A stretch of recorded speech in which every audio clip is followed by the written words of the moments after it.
रोटी machine versus रोटी वाला रोटी making challenge.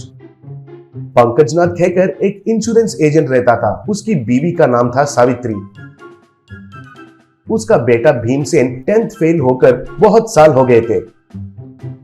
पंकजनाथ के office में सब उसके बेटे के बारे में पूछने से पंकजनाथ उनसे हर साल 10th पास होने के लिए वो एग्जाम्स तो लिखता ही रहता है, लेकिन वो पास होगा कहकर मुझे तो यकीन नहीं है। एक बार टीवी में ब्रूस ली का पिक्चर देखकर कराटे सीखता हूँ कहकर हमारे गांव में कराटे स्कूल में ज्वाइन हुआ। उसे पढ़ाई तो नहीं आ रहा है, लेकिन वो तो बहुत अच्छा है, इसलिए उसने सीखा था। उस कराटे का विद्या से उसका माँ को रसोई में मदद कर रहा है। कभी कभी उसको बिठाकर वो जो 1.5 घंटों में बनाती है वो खाना भीमसेन आधा घंटे ही बनाता है।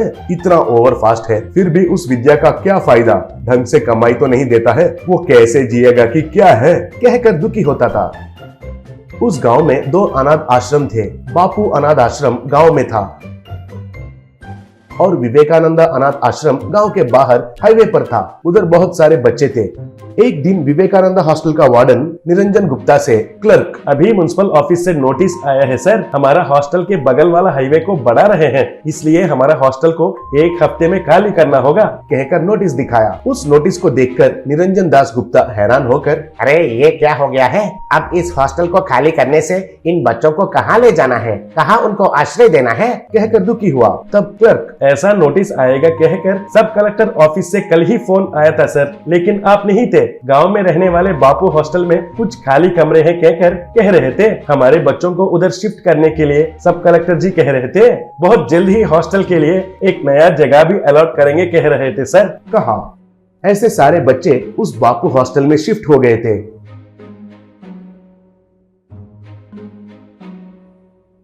एक दिन भीमसेन 2 अनाथ बच्चों को लाकर बापू हॉस्टल में आकर निरंजन दास गुप्ता से, सर मैं कराटे क्लास से वापस आते समय ये दोनों बच्चे भूख लग रहा है कहकर भीख मांगते हुए देखकर दया लगकर इधर लेकर आया हूँ सर, इनको इधर भर्ती कीजिए सर प्लीज कहा। तब निरंजन दास गुप्ता, इनको भर्ती करता हूँ, इस फॉर्म को भरो कहा। इतने में उस हॉस्टल का रसोई उधर आकर, सर मेरा वेतन का हिसाब करके देने के लिए परसों को ही सर से कहा था, सर मुझे देता हूँ कहकर अब छुट्टी लेकर गांव चले गए, आप है ना, मैं काम छोड़ रहा हूँ कहा। तब निरंजन दास, अरे क्यों छोड़ रहे हो, ऐसा अचानक से छोड़ दिया तो बच्चों को खाना कौन बनाएगा, वे भूख से तड़प जाएंगे रे कहा। तब वो, इससे पहले थोड़े ही बच्चे थे इसलिए बनाया, अब इतने बच्चों के लिए बनाना मुझसे तो नहीं होगा, अब मुझे दूसरा जगह काम मिल गया है, ये लीजिए मेरा फोन नंबर, हिसाब करके मुझे फोन पे कीजिए कहकर उधर से चला गया।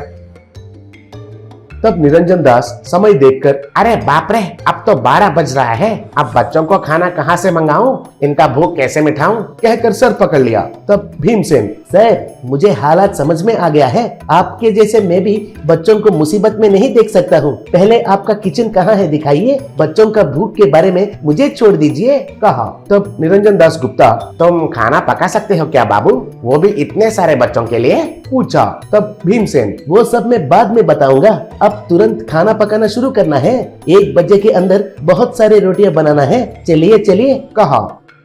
रसोई में भीमसेन अर्जुन के जैसे बहुत तेजी से आटा को बेलन से एक एक रोटी को दबाना और थोड़ा दूर में चूल्हा पर तवा पर गिरे जैसे फेंकना।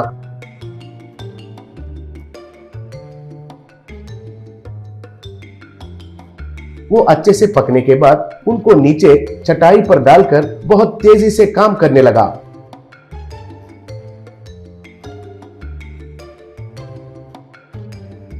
बाद में निरंजन से, सर 12:30 बज रहा है, बच्चों के लिए रोटी तैयार है, अब आलू टमाटर का सब्जी बनाता हूँ कहा। बाद में सारे बच्चे अच्छे से खाना खाए। बाद में निरंजन दास, भीमसेन तुम तो साधारण आदमी नहीं हो भाई, हमारे बच्चों का भूख मिटाने के लिए आए भगवान हो, तुम्हारे बारे में ऊपर का अधिकारियों से बात किया था, अगर तुम इधर खाना पकाओगे तो महीने में 10,000 वेतन देंगे कहे थे कहा। तब भीमसेन खुश होकर, thank you sir, thank you मुझे काम देने के लिए कहा। एक दिन 2 सेल्समैन एक रोटी का मशीन को लाकर निरंजन दास गुप्ता से मिलकर, एक आदमी सर इंडिया में मशहूर हुआ हमारा रोटी मशीन खरीदिए सर। ऐसे बहुत सारे कंपनीज का मशीन है, लेकिन हमारे मशीन के आगे सब बेकार है। कहा। तब निरंजन दास, हमें तो नहीं चाहिए, हमारे पास और एक मशीन है, उस मशीन का जो तेजी है उससे और कोई मशीन नहीं बना सकता है।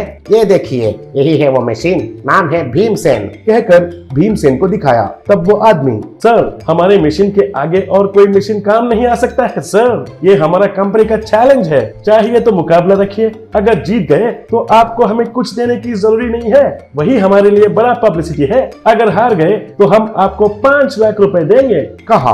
तब निरंजन दास, ऐसा है तो मुकाबला के लिए हम तैयार हैं। कहा। मुकाबला के दिन सब लोगों के सामने रोटी का मशीन और भीमसेन दोनों तैयार थे। निरंजन दास, 15 मिनट का समय है, कौन ज्यादा रोटी बनाएगा वही विजेता होगा। मुकाबला शुरू कीजिए, कमान। कहा। ऐसे एक तरफ रोटी का मशीन और एक तरफ भीमसेन रोटी बनाना शुरू किए थे।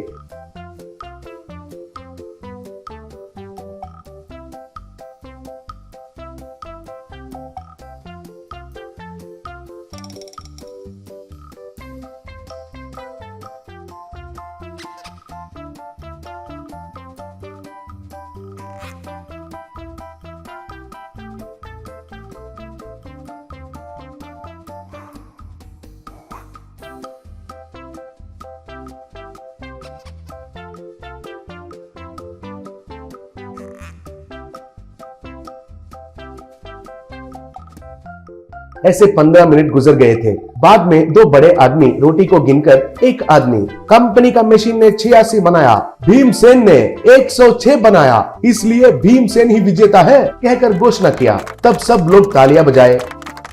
निरंजन दास 5 लाख दे रहा था तो भीमसेन, सर इसमें मैं 2.5 लाख लेता हूँ और बाकी का 2.5 लाख हमारा हॉस्टल के बच्चों के लिए दे रहा हूँ, तब इनको और भी अच्छा खाना मिलने के लिए उपयोग होगा ना सर। कहा। तब निरंजन दास भीमसेन को खुशी से गले मिला।